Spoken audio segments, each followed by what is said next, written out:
Salam, xoş gördük hər birinizi. Bu videoda sizlərə modelimizə, yəni TP-Linkimizə qoşularkən yaranan bir problemin həllini göstərəcəm. Çox vaxt modelimizə qoşulmaq istərkən buradan TP-Linkimizi aktiv etdiyimiz zaman qarşımıza bir problem çıxır. Gördüyünüz kimi bu tip bir problem çıxır və modemə qoşula bilmir.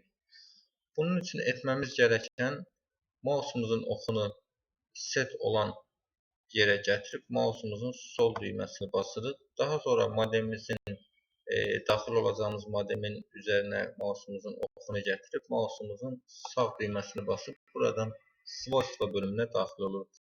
Gördüyünüz kimi burada modemimizin şifrəsini dəyişdiyimiz zaman və yaxud da kompüterimizi başqa bir yerə apardığımız zaman şifrə daxil etdiyimizdə o TP-Linkə qoşulduqda kod adətən burada qalır. Bura quş qoyduğumuz zaman kodu açıq şəkildə də görə bilərik.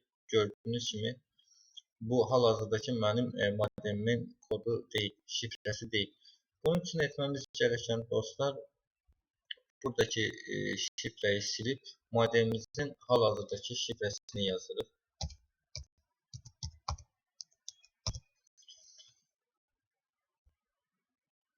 Və daha sonra OK deyirik.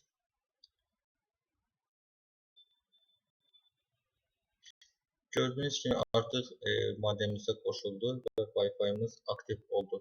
Videonu izlədiyiniz üçün təşəkkürlər. Videoların davamı üçün kanalımıza abunə olmağı unutmayın.